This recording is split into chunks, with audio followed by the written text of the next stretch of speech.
Imaginez l'humiliation absolue. Un homme vous regarde de haut et qualifie l'héritage de votre famille de ferraille sans valeur, publiquement, devant tout le monde. Face au sourire moqueur, la plupart des hommes auraient explosé de colère ou baissé les yeux. Jake, lui, a choisi le silence. Il a ravalé sa fierté et, pendant 8 longues années, dans l'ombre et la sueur, il a préparé une vengeance d'une froideur mathématique. Une revanche implacable qui allait bâtir un empire de plusieurs millions de dollars et mettre à genoux ceux qui l'avaient méprisé. Voici comment une simple insulte a coûté une fortune. Avant de plonger dans les détails de cette revanche extraordinaire, j'aimerais savoir d'où vous nous écoutez aujourd'hui. Dites-moi dans les commentaires depuis quelle ville vous regardez cette vidéo. Et si vous appréciez les histoires de résilience, de travail acharné et de justice implacable, prenez un instant pour aimer cette vidéo et vous abonner à la chaîne. C'est le meilleur moyen de soutenir notre travail. Maintenant, retournons à ce fameux matin glacial de mars. Il y a des moments dans la vie d'un homme qui définissent absolument tout ce qui va suivre. Pas les grandes victoires, pas les célébrations sous les applaudissements. Non, les humiliations. Ces instants précis où quelqu'un, armé d'un simple presse-papier et vêtu du polo officiel d'une concession, pose les yeux sur ce que vous avez à offrir et décide publiquement que cela ne vaut rien, que vous ne valez rien. Pour Jake Holisté, ce moment d'une violence psychologique silencieuse a eu lieu un mardi matin glacial de mars 2011. Sur le parking des machines d'occasion, juste derrière la concession Redstone Massey Ferguson à Lexington, dans le Nebraska. Jake avait 26 ans. Il ne possédait pas grand-chose. 340 acres de pâturage loués pour son petit élevage de bétail. Et il avait le tracteur de son grand-père. Un Massey Ferguson 1085 de l'année 1978. Une machine qui appartenait à sa famille depuis le jour où elle avait quitté la concession avec à peine 11 heures au compteur. La peinture rouge d'origine était passée sous le soleil implacable. La vitre de la cabine était fêlée par les années. L'hydraulique fuyait un peu quand la machine restait immobile toute la nuit. Mais le moteur, lui, démarrait au quart de tour. À chaque fois, la transmission était d'une solidité à toute épreuve. Ce tracteur avait tiré plus de chariots de foin, actionné plus de mélangeuses et creusé plus de trous de poteaux que la plupart des hommes n'en verraient dans toute une vie. Il portait en lui la sueur et le labeur de 2 générations. Mais Jake avait besoin de quelque chose de plus récent. Quelque chose avec une cabine vraiment étanche, qui n'exigeait pas un petit radiateur d'appoint et 3 manteaux superposés pour affronter les hivers redoutables. Alors, avec l'espoir chevillé au corps, il avait chargé le vieux tracteur sur une remorque, conduit 40 minutes jusqu'à Redstone et demandé s'il accepterait en reprise pour l'achat d'une série 54 cents d'occasion qu'ils affichaient à 38 000 $. Il n'a même jamais atteint le bureau des financements. Le responsable du matériel d'occasion, un homme nommé Carl Ventura, qui régnait sur cette concession depuis 19 ans, s'est approché, les bras croisés, une posture fermée. Le bruit de ses bottes sur le gravier résonnait comme un verdict avant même qu'il ne prononce un mot. Il n'a pas daigné grimper dans la cabine pour tester le moteur. Il a simplement regardé le compteur d'heures, a jeté un œil condescendant aux pneus usés et aux autocollants délavés. Puis, il a regardé Jake de haut en bas. On ne reprend pas la ferraille, a lâché Carl. Il ne l'a pas chuchoté. Il l'a dit fort. Assez fort pour que 2 mécaniciens de l'atelier suspendent leur travail et relèvent la tête. Assez fort pour qu'un autre client, qui examinait une machine un peu plus loin, se tourne vers eux. Jake a senti le sang lui monter aux joues, son visage s'embrasait de honte. « Ce n'est pas de la ferraille », a-t-il répondu, la voix serrée pour dissimuler son trouble. « Il tourne. Il travaille tous les jours. Mon grand-père l'a acheté neuf. » Carl a haussé les épaules, le visage figé dans un masque de mépris absolu. « Je m'en fiche que votre arrière-grand-père l'ait fait bénir à l'église. C'est un tracteur de 40 ans qui n'a strictement aucune valeur sur le marché. Si vous voulez faire une reprise, amenez-moi quelque chose que je peux réellement vendre. Sinon, vous me faites perdre mon temps. » Sur ces mots, il a tourné les talons et s'est éloigné vers le bâtiment principal, sans même un regard en arrière. Jake est resté planté là, seul au milieu de ce parking en gravier, à côté d'une machine qui représentait toute la dignité et l'histoire de sa famille, balayée d'un revers de main. Un des mécaniciens a baissé les yeux pour éviter son regard. L'autre client, un homme que Jake connaissait de la coopérative agricole, a soudain fait semblant d'être fasciné par l'attelage devant lui. Mais il avait entendu. Ils avaient tous entendu. L'humiliation était totale, publique, implacable. Le genre de moment qui ne s'efface jamais. Jake remonta le vieux tracteur sur la remorque. Il ne prononça pas un seul mot. Pas une syllabe. Le claquement métallique des lourdes chaînes de fixation résonnait dans le silence pesant du parking, marquant la fin brutale de ses illusions. Le trajet de retour dura 40 minutes, mais il lui parut s'étirer sur une éternité. Dans l'habitacle exigu de son vieux pick-up Ford des années 90, dont le compteur affichait fièrement près de 200 000 miles, l'air semblait soudain irrespirable. Il n'alluma pas la radio. Il n'y avait que le bourdonnement sourd et fatigué du moteur, accompagné par le poids écrasant de la honte qui voyageait avec lui sur chaque kilomètre d'asphalte. Arrivé à la ferme, il recula lentement la remorque sous le toit de tôle du hangar, déchargea le tracteur dans l'ombre et coupa le contact. Puis, il remonta dans son camion. Il ferma la portière et resta là, assis, absolument immobile. Pendant 20 longues minutes, les mains fermement agrippées au volant, le regard perdu à travers le pare-brise maculé de poussière. Son téléphone vibra 2 fois dans sa poche. Il ne répondit pas. Il ne le pouvait tout simplement pas. Dans son esprit, une boucle incessante repassait la scène avec une clarté insoutenable. La voix condescendante de Carl Ventura résonnait encore et encore, martelant son crâne. De la ferraille. Aucune valeur sur le marché. Vous me faites perdre mon temps. À cet instant précis, assis dans le silence glacial de son hangar, Jack prit conscience de sa propre réalité, dans toute sa cruauté. Il était vulnérable, terriblement vulnérable. Son exploitation, en cette année 2011, n'avait rien pour impressionner qui que ce soit. 340 acres loués à un vieux fermier nommé Eugene Braswell, qui appréciait le travail acharné de Jack, mais qui détestait par-dessus tout le risque. Le bail était renouvelé d'année en année. Aucune véritable sécurité à long terme. Aucune capacité à faire des investissements structurels majeurs. Jack n'était pas en position d'acheter la moindre parcelle de terre, pas à plus de 4 000 $ l'acre, et encore moins avec un dossier de crédit qui pensait à peine les plaies d'un prêt matériel désastreux, co-signé pour un membre de sa famille 3 ans plus tôt. Il ne possédait presque rien, n'avait aucun levier, aucun pouvoir. Aux yeux d'hommes bien installés comme Carl Ventura, il n'était rien de plus qu'une nuisance pitoyable, un fantôme agricole qui s'accrochait désespérément à une époque révolue. Mais l'humiliation est une force étrange et imprévisible. Pour beaucoup d'hommes, elle agit comme un poison qui ronge la confiance, paralyse l'ambition et détruit l'esprit. Pour une poignée d'autres, les plus rares, elle se cristallise en une détermination froide, sombre et inébranlable. Les jointures de Jack blanchirent sur le cuir usé du volant. Sa mâchoire se contracta à s'en briser les dents. C'est là, dans la pénombre poussiéreuse de ce hangar, qu'il prit une décision irrévocable.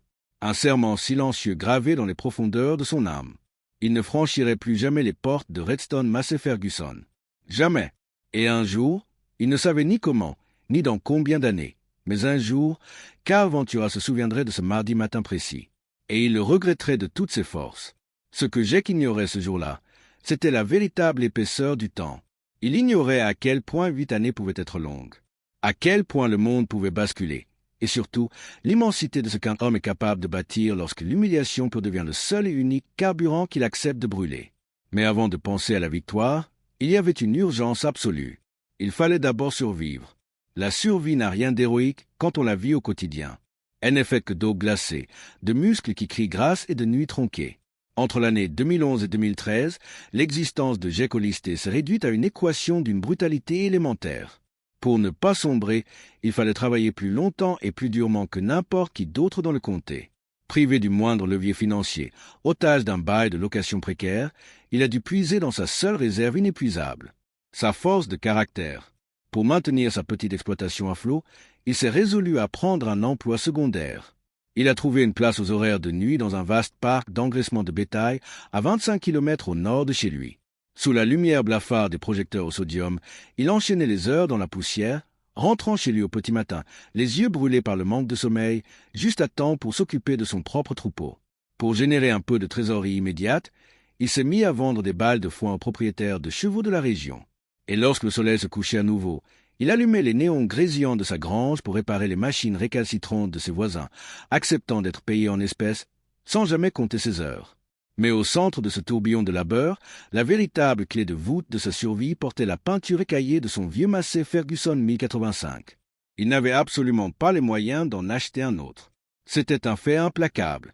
Alors, poussé dans ses retranchements par la nécessité, Jack est devenu l'expert absolu de cette machine.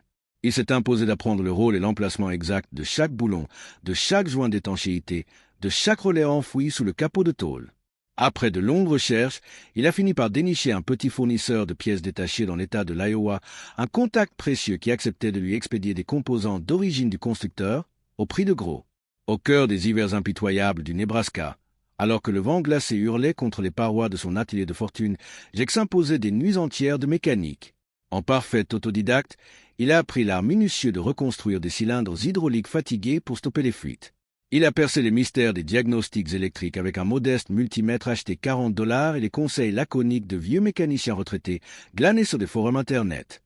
La graisse noire et l'huile de moteur étaient devenues sa seconde peau, s'incrustant définitivement sous ses ongles et dans les lignes de ses mains calleuses. À force de soins obsessionnels, ce tracteur vieux de 40 ans s'est transformé en un prolongement de son âme.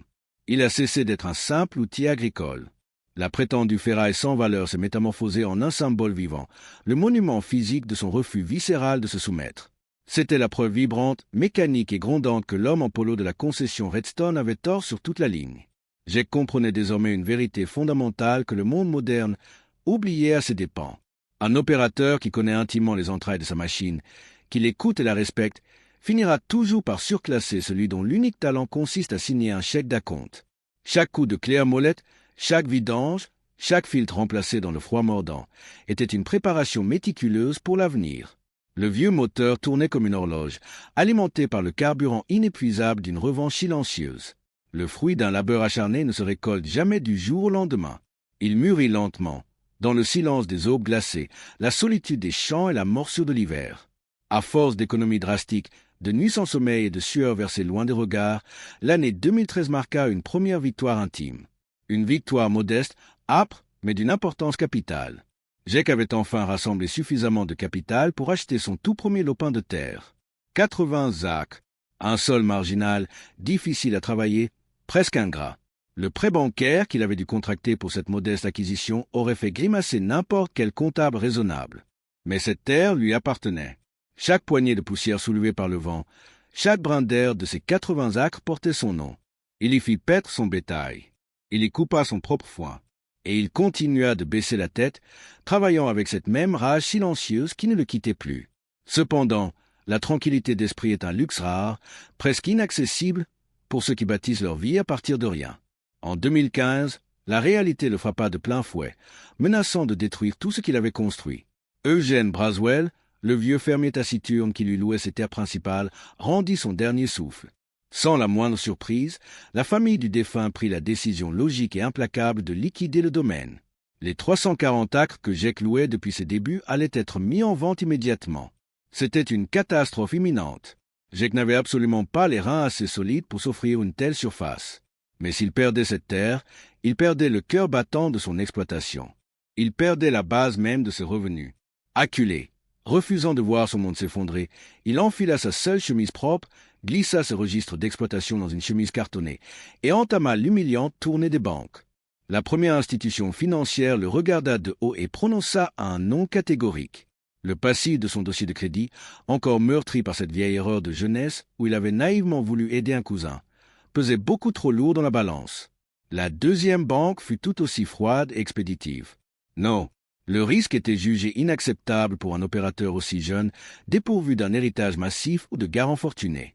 Il ne lui restait qu'une seule carte à jouer, une petite banque régionale située à Kearney.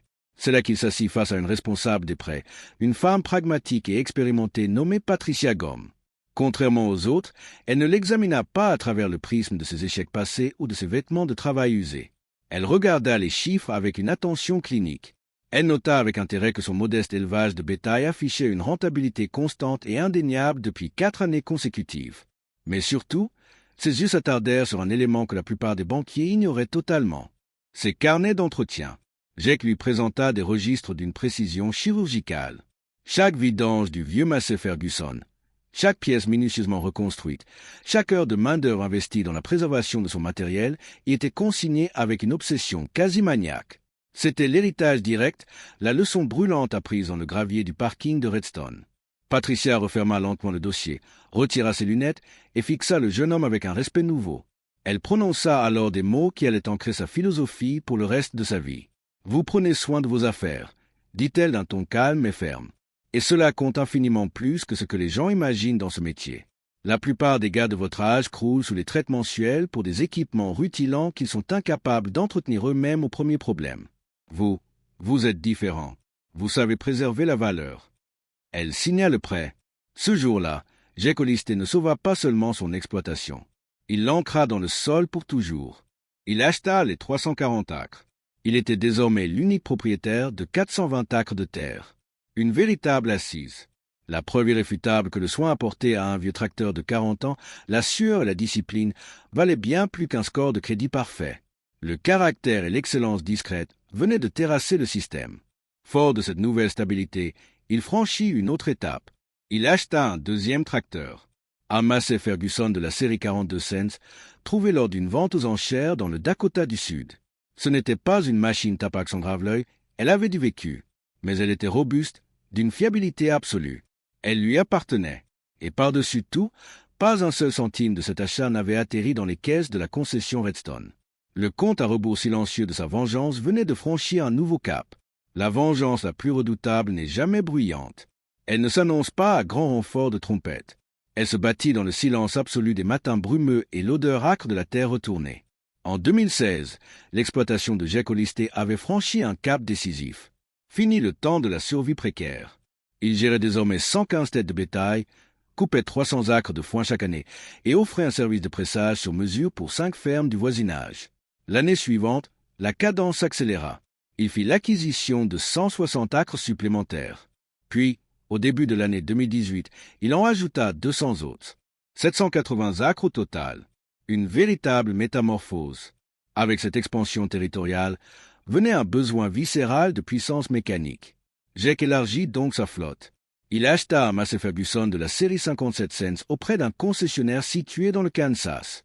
Quelques mois plus tard, il ramena un imposant modèle de la série 67 cents, déniché lors d'une vente privée dans l'Iowa.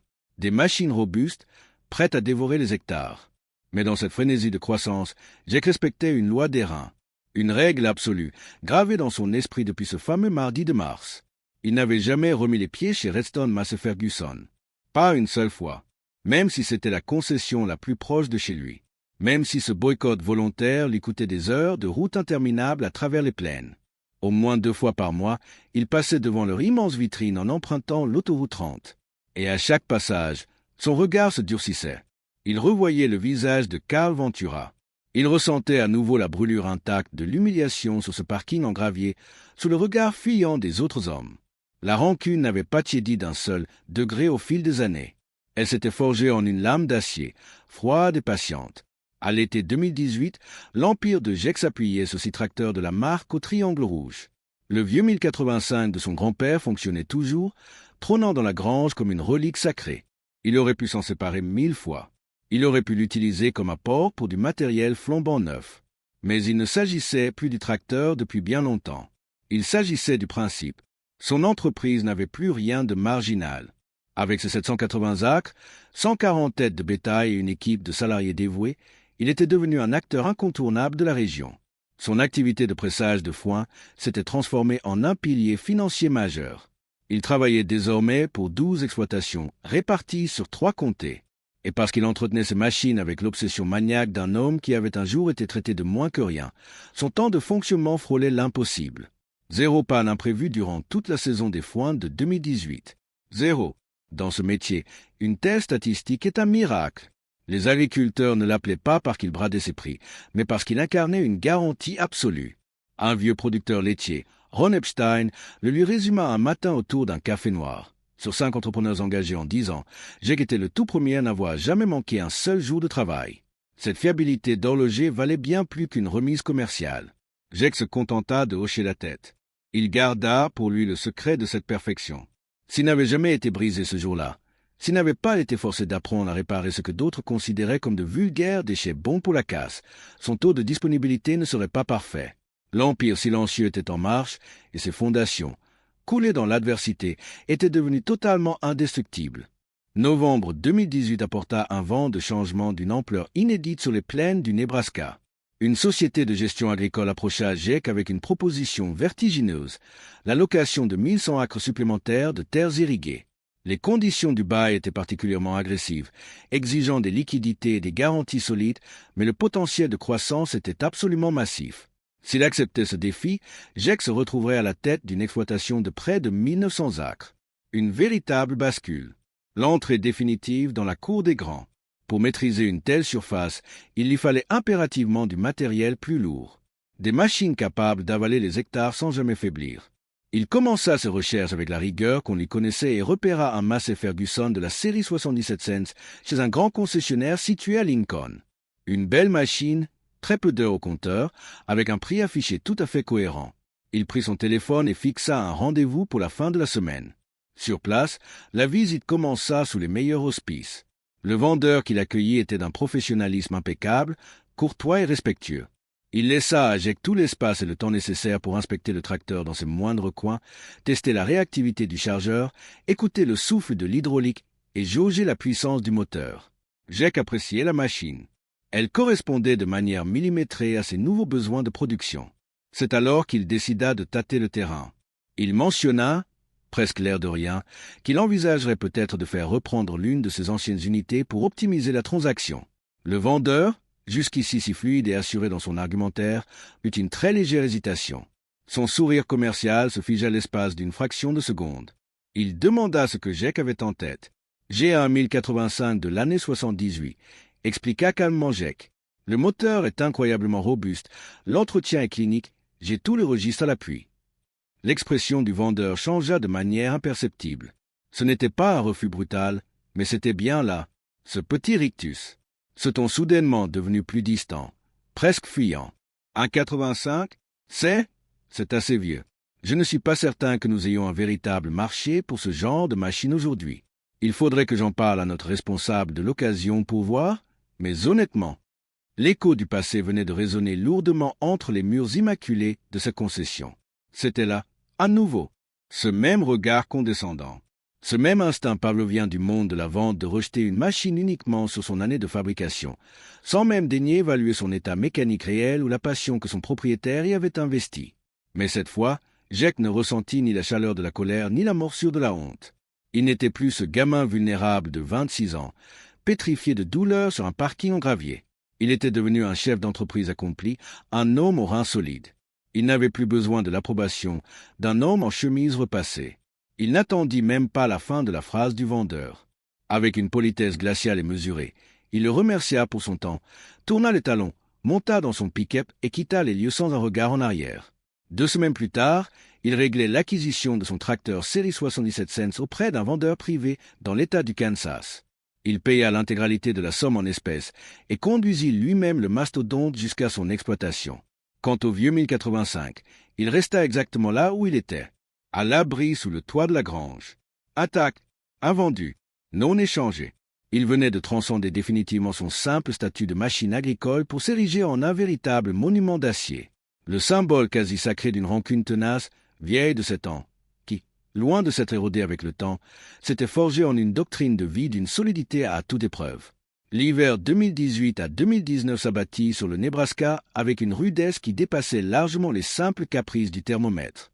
Dans le monde agricole, le froid le plus mordant ne vient jamais du blizzard, mais des cours de la bourse. Le prix du maïs était en chute libre. Les mares sur le soja s'étaient brutalement évaporées. Les exploitations laitières saignaient à blanc, luttant pour chaque centime.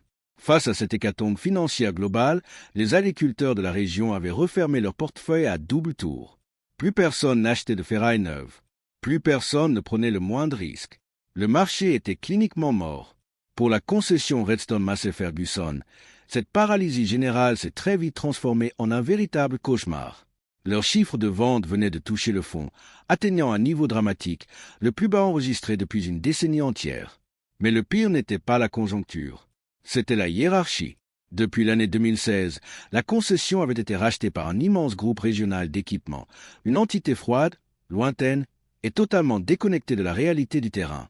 Les nouveaux propriétaires n'avaient aucune patience pour les excuses météorologiques ou économiques. La pression exercée par la direction générale sur l'équipe locale devenait étouffante, implacable. Au cœur de cette tempête de réunions de crise et de bilans comptables désastreux, un homme se retrouvait particulièrement sur la sellette.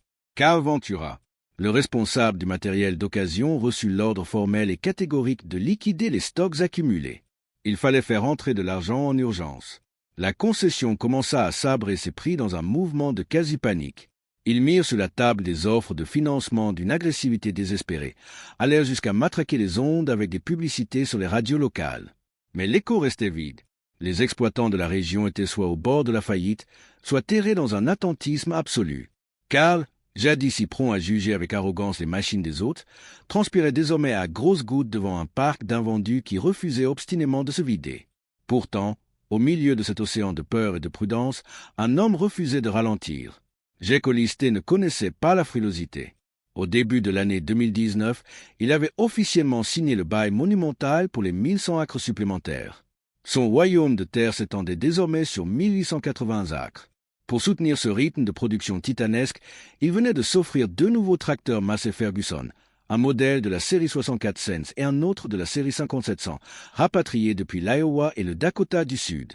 Sa flotte comptait à présent 8 tracteurs au total. 8 machines lourdes, puissantes, toutes frappées du même logo. Et pas une seule n'avait été achetée chez Redstone. Il y avait dans cette situation une poésie d'une ironie féroce, presque cruelle. Une concession historique luttait désespérément pour sa survie financière, cherchant à l'aveugle des clients solvables pour éviter le naufrage. Et à quelques kilomètres de là, juste de l'autre côté de l'autoroute, opérait l'un des acheteurs les plus dynamiques, les plus riches en liquidités de tout le comté. Un bâtisseur prêt à investir massivement, mais qui demeurait un fantôme pour eux. Tout l'argent dont Redstone avait désespérément besoin leur échappait totalement, évaporé dans le vent des plaines, à cause d'une poignée de mots méprisants jetés dans le gravier 8 longues années plus tôt. Le mois de mars 2019 apporta avec lui les premiers vents tièdes du printemps et une confirmation que Jake attendait depuis bien longtemps. Il était en train de presser du foin pour un agriculteur du nom de Denny Kowalski, à une vingtaine de kilomètres au sud de Lexington. Le vacarme assourdissant de la presse rythmait leur conversation hachée.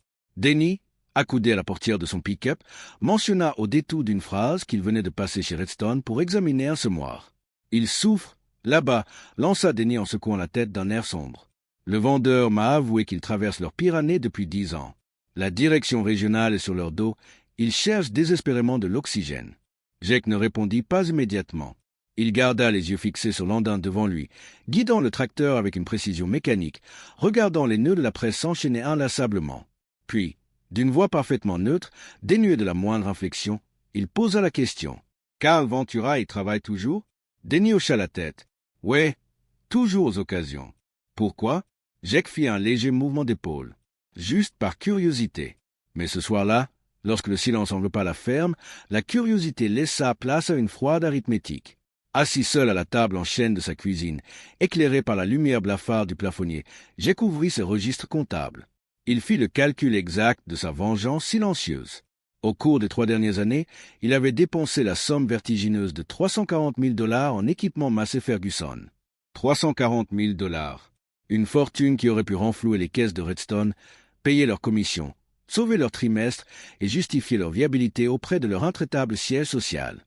Au lieu de cela, cet argent avait traversé les frontières de l'État. Il avait voyagé vers le Kansas, l'Iowa, le Dakota du Sud et le Colorado. Il avait enrichi des concessionnaires concurrents, des hommes qui ne le connaissaient même pas.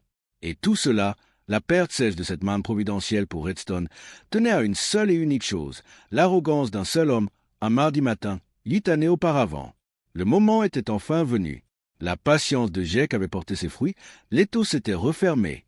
Il ouvrit son ordinateur portable et se connecta au site internet de la concession. Il cliqua sur la rubrique de contact. Il ne chercha pas à rédiger un long plaidoyer ou une lettre de griefs amers. Son message fut d'une précision chirurgicale, glacée et purement factuelle. 3 phrases, pas une de plus, adressées au directeur des ventes. J'exploite 1880 acres près de Cozad. Je possède une flotte de 8 tracteurs Massey Ferguson.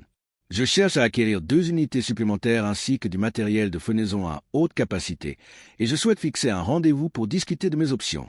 Il signa simplement de son nom. Jake Hollister.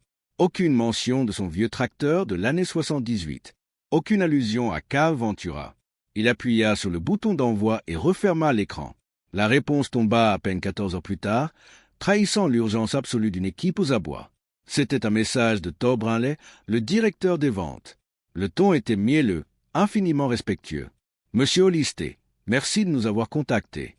Nous serions ravis de discuter de vos besoins. Quand seriez-vous disponible ? Nous pouvons même nous déplacer directement sur votre exploitation si cela vous est plus pratique. » J'ai relu cette dernière phrase à 2 reprises. Nous pouvons nous déplacer sur votre exploitation.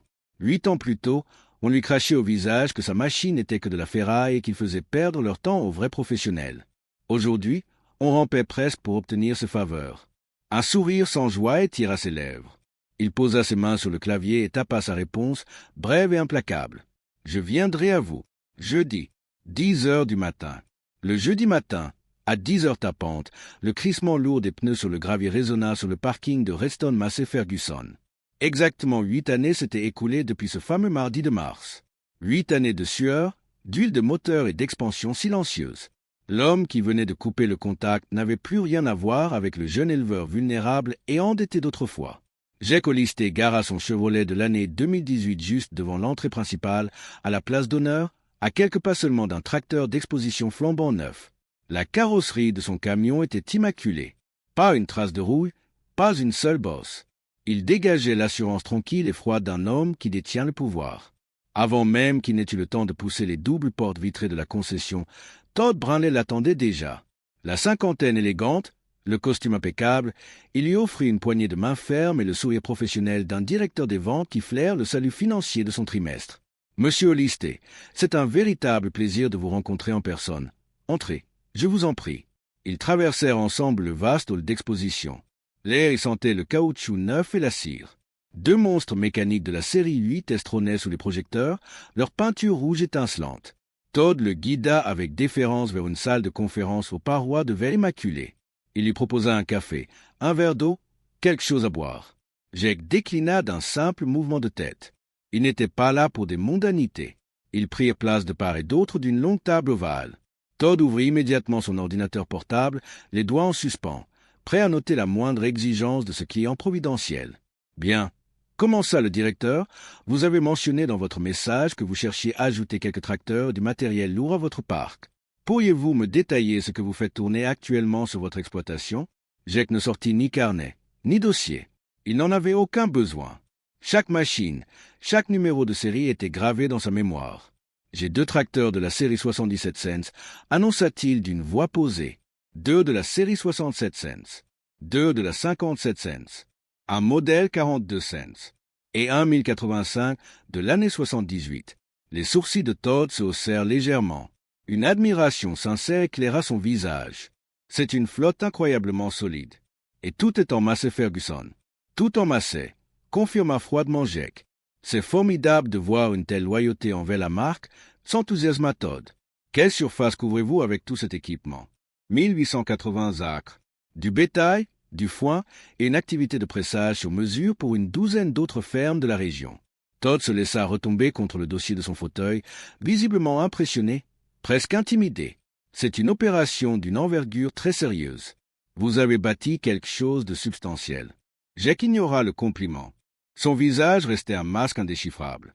Il passa directement aux affaires. Je cherche à acquérir une presse à très haute capacité, un endaineur à tapis, et j'ai besoin d'un tracteur supplémentaire dans la gamme des 200 chevaux. Todd hochait la tête avec l'empressement d'un homme qui voit la tempête s'éloigner. Nous pouvons absolument vous aider à structurer tout cela. Laissez-moi afficher quelques options de notre inventaire actuel. Il commença à cliquer frénétiquement sur son pavé tactile. Jake le regarda faire pendant quelques secondes, laissant le silence s'installer dans la pièce. Puis, de cette même voix monocorde et tranchante, il posa la question. « Est-ce que Carl Ventura travaille toujours ici ?» Les mains de Todd se figèrent net sur le clavier. Le cliquetis des touches cessa brusquement. Il releva lentement la tête, une lueur d'incompréhension dans les yeux. « Carl ? Oui, c'est notre responsable du matériel d'occasion. » « Pourquoi ?» Jake le fixa droit dans les yeux, sans scier. « J'aimerais qu'il se joigne à cette réunion. » L'expression de Todd vacilla, trahissant une soudaine incertitude. « Bien sûr. Y a-t-il une raison spécifique ?» Jake se renfonça lentement dans son siège. « Oui, il y en a une. » Todd hésita une fraction de seconde, puis se leva, sentant que l'atmosphère de la pièce venait brutalement de changer. « Je vais le chercher. » La porte de la salle de conférence s'ouvrit 2 minutes plus tard. Carl Ventura franchit le seuil. Les 8 années écoulées avaient laissé une lourde empreinte sur lui. Il était visiblement plus âgé. Ses cheveux avaient grisonné et sa silhouette s'était alourdie sous le poids d'un stress corporatif incessant. Il balaya la pièce d'un regard poli mais terriblement las, s'arrêtant sur l'homme assis face à son directeur. Aucune lueur de reconnaissance ne traversa ses yeux fatigués. Absolument aucune. « Carl, Je te présente Jack Olisté, annonça Todd d'une voix vibrante d'optimisme. Il étudie l'acquisition de nouveaux équipements majeurs pour son exploitation. J'ai pensé qu'il serait très pertinent que tu te joignes à notre discussion. Carl hocha la tête avec le sourire mécanique du vendeur de métier et tendit la main à Jack. C'est un véritable plaisir de vous rencontrer, monsieur. Jack lui serra la main fermement, sans la moindre hésitation. Il ne prit pas la peine de le corriger. Il resta silencieux, observant le vieil homme prendre place de l'autre côté de la lourde table ovale en bois. Le piège était désormais en place, invisible mais d'une solidité absolue. Todd reprit la parole, désireux de flatter son client providentiel. « Je mettais Carl au courant de votre situation », expliqua-t-il avec enthousiasme. « Jack gère 1880 acres. Il possède déjà une flotte incroyable de 8 tracteurs de notre marque. Il cherche à étendre massivement ses capacités. » Les sourcils de Carl se haussèrent de surprise. Un sifflement d'admiration étouffé franchit ses lèvres. 8 tracteurs? C'est une flotte redoutable. Les affaires doivent vraiment être florissantes pour vous. Jack laissa le compliment flotter dans l'air climatisé de la pièce. Il se pencha très légèrement en avant, posant ses avant-bras sur la table. Son regard se verrouilla sur celui du responsable des occasions. Une intensité sombre et impitoyable émanait de lui. « Vous ne vous souvenez pas de moi, n'est-ce pas ?» Le sourire de Carl vacilla.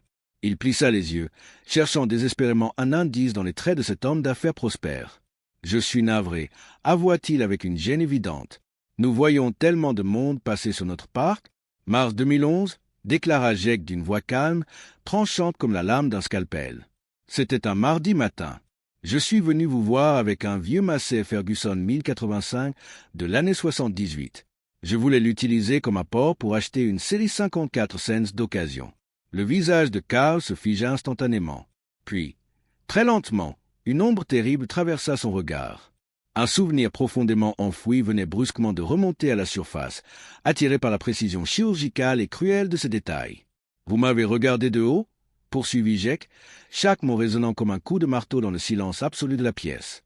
Vous avez parlé fort, délibérément fort pour que vos mécaniciens et les autres clients entendent parfaitement. Vous m'avez dit que vous ne repreniez pas la ferraille. Vous m'avez dit que je vous faisais perdre votre temps. L'atmosphère de la salle de conférence devint instantanément irrespirable. Todd regarda son responsable, pétrifié, comprenant soudain l'ampleur du désastre. Carl baissa les yeux vers ses mains, la mâchoire soudainement crispée. Il ne pouvait pas nier. La mémoire lui revenait comme une gifle en plein visage.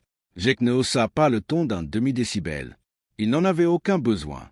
La colère ardente de sa jeunesse avait disparu depuis longtemps, remplacée par la froideur mathématique d'un bilan comptable. « Je suis parti ce jour-là, » continua-t-il, avec la ferme décision de ne plus jamais acheter le moindre boulon dans votre concession. Et j'ai tenu parole. J'ai acheté 8 tracteurs neufs et d'occasion au cours des 8 dernières années. J'ai dépensé très exactement 340 000 $. Chaque centime de cette somme est allé à vos concurrents directs, dans le Kansas, dans l'Iowa, dans le Dakota du Sud et le Colorado. Il marqua une pause calculée, laissant le poids de ce chiffre astronomique écraser les 2 hommes face à lui, en plein cœur d'une année financière catastrophique pour leur entreprise. Pas un seul de ces dollars n'est entré ici. Le visage de Carl Ventura avait viré à une pâleur cadavérique, le sang désertant ses joues. Todd serrait les dents, mesurant avec un effroi viscéral le coût réel de cette arrogance passée. Jack repoussa lentement sa chaise et se leva dans toute sa stature, dominant littéralement la pièce. « Je ne suis pas venu ici ce matin pour vous acheter de l'équipement, » conclut-il d'une voix sans appel. « Je suis venu uniquement pour que vous sachiez très exactement ce que vos mots ont coûté à cette concession. Et pour votre information, ce tracteur que vous aviez qualifié de ferraille sans aucune valeur, il tourne toujours. Il est garé dans ma grange en ce moment même. Et à chaque fois que je passe devant, je pense à vous. » Il se détourna de la table et commença à marcher vers la porte vitrée. L'exécution publique était terminée. Le silence qu'il laissait derrière lui était celui d'un champ de ruines. Jack avait la main sur la poignée de la porte vitrée. L'air de la salle de conférence était lourd, figé par la honte. C'est à cet instant précis que Todd Brinley se leva brusquement, renversant presque sa chaise. Il ne pouvait pas laisser s'échapper une telle opportunité. Pas avec la direction régionale qui exigeait des miracles et une rentabilité immédiate. « Monsieur Olisté, attendez, je vous en prie. » La voix de Todd était tendue, presque désespérée, mais elle conservait une dignité professionnelle indéniable. Jack s'arrêta. Il tourna lentement la tête. « Je ne peux pas effacer ce qui s'est passé il y a 8 ans, » reprit le directeur des ventes avec une honnêteté brutale. « Je n'étais pas là. Mais je peux vous affirmer que cette concession a commis des erreurs graves, et nous aimerions avoir une seule chance de mériter à nouveau votre confiance et vos affaires. Pourquoi vous accorderais-je cette chance? Demanda Jake, la voix dénuée de la moindre émotion. Todd n'hésita pas une seconde. Il joua sa dernière carte, parce que vous êtes un homme d'affaires accompli, et que les véritables affaires se construisent sur des résultats tangibles, pas sur des rancunes. Si nous pouvons vous prouver que nous méritons votre temps et votre argent, vous le saurez. Si nous échouons, vous partirez pour de bon. Mais laissez-nous au moins l'opportunité de vous démontrer que nous ne sommes plus la même concession qui vous a manqué de respect. Jake étudia le visage de l'homme face à lui. Todd n'était pas Carl. Todd n'était pas présent sur ce parking en gravier, il n'avait pas prononcé ces mots. Et surtout, le directeur venait de soulever un point crucial. La vengeance pure est un luxe émotionnel qui finit toujours par aveugler. Le pragmatisme, en revanche, bâtit des empires. Jake regarda Carl, qui n'avait toujours pas prononcé un seul mot, le regard misérablement vissé au sol. « Je vais vous donner une seule et unique opportunité, » déclara enfin Jake. « J'ai les devis détaillés de votre concurrent à Lincoln pour la presse à fond haute capacité, l'Andeneur et le tracteur de 200 chevaux. Je vous donne exactement une semaine pour me soumettre votre meilleure proposition. Si vos prix et vos conditions de financement battent leur offre globale, j'envisagerai de faire affaire ici. Sinon, vous ne me reverrez plus jamais. » Il fit un pas vers le couloir, puis s'arrêta une dernière fois, fixant le vieux responsable des occasions. Et ce vieux tracteur qui n'avait aucune valeur à vos yeux. Je vais le garder pour le reste de ma vie. Et chaque fois que l'on me demandera pourquoi, je prendrai le temps de raconter cette histoire. Je n'aurais jamais dû dire ça, murmura enfin Carl, la voix étranglée, brisée par le poids de ses propres actes. Non, répondit Jake avec un calme glaçant. Vous n'auriez pas dû. Le lundi matin, la proposition arriva sur le bureau de Jake. Elle était d'une agressivité commerciale inouïe. Le prix de la presse était inférieur de plusieurs milliers de dollars à l'offre de Lincoln. Le taux de financement affichait un 0% sur 18 mois. Todd avait de toute évidence bataillé avec fureur contre son siège social pour arracher ses chiffres de survie. Après une vérification rigoureuse avec son comptable, le verdict était sans appel. C'était une opportunité financière exceptionnelle. Jake prit son téléphone et appela Todd. La conversation fut d'une redoutable concision. « Je vous prends la presse et l'Andeneur », annonça Jake. « Mais j'achète le tracteur chez Lincoln. Ils ont mérité ma confiance et mon argent au fil des années. Vous, pas encore. » C'était une victoire absolue, froide, calculée, profondément ancrée dans la réalité implacable des affaires. Il avait prouvé son point, remis son détracteur à sa place, tout en réalisant une économie substantielle pour son exploitation. Dans les mois qui suivirent, la rumeur circula dans le comté.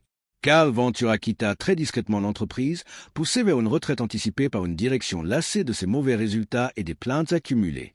Jake, quant à lui, venait de démontrer à tous que la maturité ne consistait pas à pardonner, mais à savoir exactement quand encaisser les bénéfices d'une leçon bien administrée. L'été 2021 enveloppa le Nebraska d'une chaleur lourde et dorée. L'exploitation de Jake Hollister n'était plus simplement une réussite locale, c'était devenu un véritable empire de terre et d'acier. Il régnait désormais sur 2100 acres. Sa flotte comptait 12 tracteurs, tous alignés avec une précision militaire, et son entreprise de pressage desservait plus de 20 fermes à travers l'État. La valeur totale de son parc matériel dépassait allègrement les 2 millions de dollars. Environ 30% de cet équipement provenait désormais de chez Redstone Massey Ferguson. Les 70% restants appartenaient au concessionnaire qui avait su gagner sa confiance bien avant que Redstone n'obtienne une seconde chance.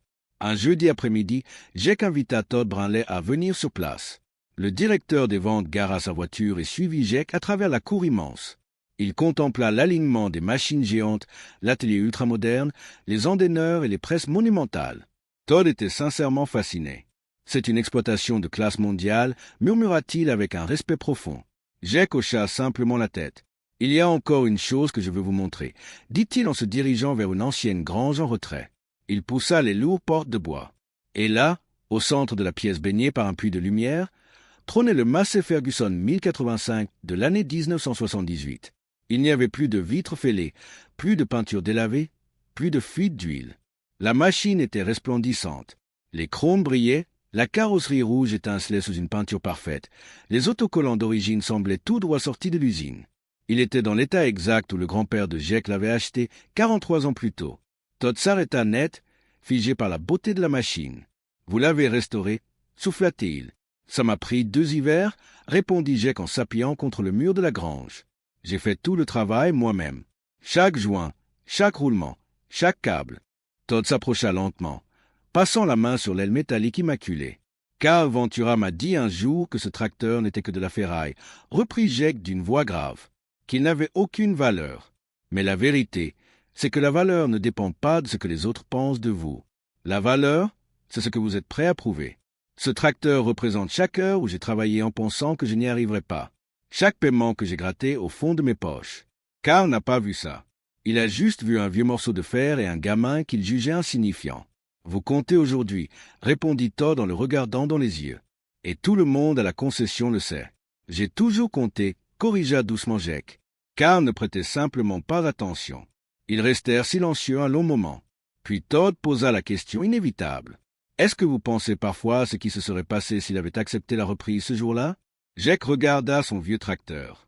Je serais probablement devenu un client fidèle de Redstone pour les 20 années suivantes. Mais je n'aurais jamais appris à reconstruire un moteur de A à Z. Je n'aurais pas bâti tout cet empire selon mes propres règles. Et je ne me serais jamais prouvé à moi-même de quoi j'étais réellement capable. L'humiliation vous brise ou elle vous bâtit. Il n'y a aucun juste milieu. Aujourd'hui, le vieux tracteur démarre une fois par mois. Non pas parce que Jake en a besoin dans les champs, mais pour lui rappeler une vérité fondamentale. Un homme qui connaît la véritable valeur de ce qu'il possède survivra toujours à celui qui ne sait que vendre. Dans ce monde fait de terre et d'acier, le respect ne se mendie jamais.